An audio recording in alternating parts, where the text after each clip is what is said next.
Hello दोस्तों। पिछले chapter में हमने मोशन को डिस्क्राइब करना सीखा कि कोई चीज कैसे और कितना चलती है, पर आज हम उससे भी आगे जाकर मोशन के सबसे बड़े क्यों को समझेंगे। तो चलिए सीधे एनसीईआरटी के इस super important chapter force and laws of motion को आसान भाषा में डीकोड करते हैं। कभी सोचा है जमीन पर लुढ़कती हुई बॉल थोड़ी देर बाद अपने आप रुक क्यों जाती है? आखिर चीजें चलती क्यों हैं और चलती हुई चीजें रुकती क्यों हैं? बस इस एक सवाल का जवाब ही इस पूरे चैप्टर का फाउंडेशन है। तो उन सारे क्यों का एक ही जवाब है, फोर्स। यही है इस चैप्टर का हीरो। हर मूवमेंट के पीछे, हर रुकावट के पीछे इसी का हाथ है। तो आखिर ये फोर्स है क्या? बिल्कुल सिंपल शब्दों में ये एक धक्का यानी पुश, एक ठोकर यानी हिट या फिर एक खिंचाव यानी पुल है। पर सबसे इंटरेस्टिंग बात पता है क्या है? हम फोर्स को देख नहीं सकते। हम सिर्फ उसके इफ़ेक्ट्स को, उसके असर को देख और महसूस कर सकते हैं। जब आप दरवाज़ा खोलते हैं या क्रिकेट बॉल को हिट करते हैं, आपको फोर्स नहीं दिखता, पर उसका असर ज़रूर दिखता है। और इसके असर कमाल के हैं। फोर्स किसी रुकी हुई चीज को चला सकता है, चलती हुई चीज को रोक सकता है, गाड़ी की स्पीड बढ़ा सकता है, बॉल की डायरेक्शन बदल सकता है और हाँ, एक रबर बॉल को दबाकर उसका शेप और साइज भी बदल सकता है। अब फोर्सेस दो तरह के होते हैं, बैलेंस्ड और अनबैलेंस्ड। इसको ना रस्सी खींच के गेम से समझो। जब दोनों टीम्स बिल्कुल बराबर ताकत लगाती हैं तो रस्सी कहीं नहीं जाती, राइट? ये है balanced forces. Net force 0, motion में कोई चेंज नहीं। लेकिन जैसे ही एक टीम थोड़ी सी ज्यादा ताकत लगाती है, रस्सी उस तरफ खींच जाती है। बस यही है अनबैलेंस्ड फोर्स, और मोशन में चेंज हमेशा इसी की वजह से आता है। ओके, अब इस पॉइंट को स्टार मार्क कर लो। ये एग्जाम के लिए सुपर इंपॉर्टेंट है। किसी भी ऑब्जेक्ट को एक्सेलरेट करने के लिए, यानी इसकी स्पीड या डायरेक्शन में कोई भी बदलाव लाने के लिए, हमेशा एक अनबैलेंस्ड फोर्स की जरूरत होती है। इसके बिना ऑब्जेक्ट जैसा है वैसा ही रहेगा। चलिए अब आते हैं न्यूटन के पहले नियम पर। मैं इसे पता है क्या कहता हूं, आलस का नियम या लॉ ऑफ लेजीनेस। थोड़ा अजीब है ना, पर क्यों, चलो देखते हैं। ये नियम कहता है कि हर चीज आलसी है। जो चीज रुकी है वो रुकी ही रहना चाहती है, और जो एक कांस्टेंट स्पीड से सीधी लाइन में चल रही है वो वैसे ही चलती रहना चाहती है, जब तक कि कोई बाहर से आकर कोई अनबैलेंस फोर्स उसकी हालत बदलने पर मजबूर न कर दे।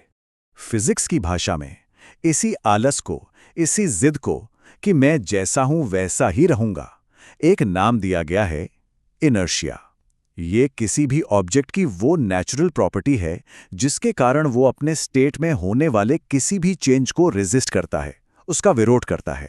अब ये देखो एनसीईआरटी के क्लासिक एग्जाम्पल्स। इमेजिन करो कैरम कॉइन्स का स्टैक। आपने स्ट्राइकर से तेजी से सबसे नीचे वाले कॉइन को मारा, फटाक, सिर्फ नीचे वाला कॉइन बाहर निकल जाता है और बाकी स्टैक सीधा नीचे गिर जाता है।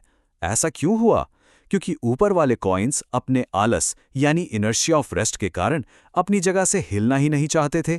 सेम चीज दूसरे एग्जाम्पल में, कार्ड को फ्लिक किया, कार्ड आगे निकल गया, पर कॉइन अपने इनर्शिया की वजह से वहीं रहकर नीचे ग्लास में गिर गया। तो ये इनर्शिया, ये आलस आखिर किस चीज पर डिपेंड करता है? इसका सीधा सा जवाब है मास पर। सिंपल रूल है, जिसका मास ज्यादा उसका इनर्शिया भी ज्यादा। इसीलिए एक ट्रेन को धक्का देकर हिलाना एक साइकिल को हिलाने से हजारों गुना ज्यादा मुश्किल है, क्योंकि ट्रेन का मास बहुत ज्यादा है। ये 1 मार्क क्वेश्चन का फेवरेट पॉइंट है। तो पहले लॉ ने बताया कि फोर्स क्या करता है। अब न्यूटन का दूसरा लॉ बताएगा कि उस फोर्स को नापते कैसे हैं। ये लॉ हमें देगा फिजिक्स का एक मैजिकल फॉर्मूला। इस लॉ को समझने से पहले एक नए कॉन्सेप्ट से मिलना जरूरी है, मोमेंटम। आसान भाषा में यह है मास इन मोशन, मतलब किसी चलती हुई चीज में कितनी मोशन पैक्ड है। इसका फॉर्मूला है P=mv, यानी मास को वेलोसिटी से मल्टीप्लाई कर दो। और हां, इसकी एसआई यूनिट kg मीटर पर सेकंड न्यूमेरिकल्स के लिए जरूर याद रखना। तो दूसरा नियम कहता है कि फोर्स मोमेंटम के बदलने की रेट के डायरेक्टली प्रोपोर्शनल होता है। थोड़ा टेक्निकल है, पर चलो इसको तोड़ते हैं।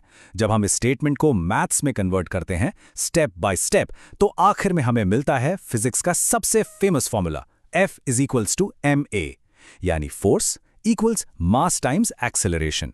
बस यही है इस लॉ का पूरा सार। इस लॉ का सबसे बेहतरीन एग्जाम्पल देखो। एक क्रिकेटर तेज बॉल को कैच करते वक्त अपने हाथ पीछे क्यों खींचता है? ऐसा करके वो बॉल के मोमेंटम को जीरो करने का टाइम यानी टी बढ़ा देता है, और फॉर्मूला के हिसाब से जब टाइम बढ़ता है तो फोर्स का असर यानी एफ कम हो जाता है। इससे उनके हाथों में चोट नहीं लगती। ये एग्जाम का एक क्लासिक एप्लीकेशन बेस्ड सवाल है। और अब आते हैं न्यूटन के तीसरे और आखिरी नियम पर। यह सिर्फ फिजिक्स का नियम नहीं, ये एक यूनिवर्सल रूल है, एक कॉस्मिक गिव एंड टेक का प्रिंसिपल जो हर जगह हर इंटरैक्शन में लागू होता है। नियम कहता है कि हर एक्शन का एक बराबर और उल्टा रिएक्शन होता है। सुनने में काफी सिंपल लगता है ना? पर इसमें एक बहुत बड़ा कैच है, एक ऐसी शर्त जिसे लोग अक्सर भूल जाते हैं, और वही इस नियम की असली की है। ये नियम एक्शन में कैसा दिखता है? जब बंदूक से गोली आगे जाती है, ये है एक्शन। तो बंदूक पीछे की तरफ झटका देती है, ये है रिएक्शन। जब नाविक नाव से आगे प्लेटफॉर्म पर कूदता है, एक्शन। तो नाव पीछे की तरफ चली जाती है, रिएक्शन। दोनों एग्जाम्पल्स इस नियम को बिल्कुल साफ साफ दिखाते हैं। यहां पर सबसे बड़ा कंफ्यूजन पैदा होता है, अगर एक्शन और रिएक्शन बराबर हैं और ऑपोजिट हैं, तो क्या वो एक दूसरे को कैंसिल कर देते हैं, जैसे बैलेंस्ड फोर्सेस में होता है? इसके बारे में सोचो। इसका जवाब है एक बड़ा सा नहीं, बिल्कुल नहीं। और ये कॉम्पिटिटिव एग्जाम्स का एक बहुत बड़ा ट्रैप है। हमेशा याद रखिए, एक्शन और रिएक्शन हमेशा दो अलग अलग ऑब्जेक्ट्स पर काम करते हैं। एक्शन फोर्स गोली पर है और रिएक्शन फोर्स बंदूक पर। क्योंकि ये अलग अलग बॉडीज पर लग रहे हैं, ये एक दूसरे को कभी भी कैंसिल नहीं कर सकते। तो हमने तीनों नियम समझ लिए हैं।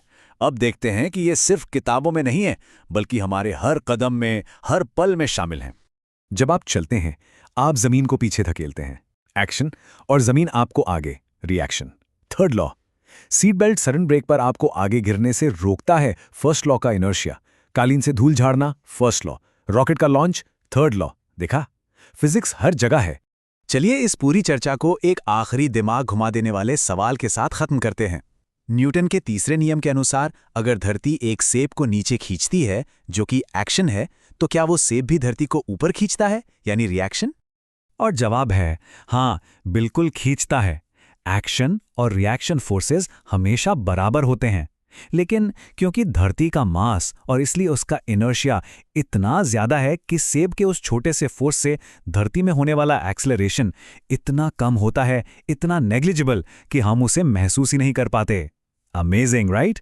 उम्मीद है अब न्यूटन के नियम आपके लिए एकदम क्रिस्टल क्लियर हो गए होंगे।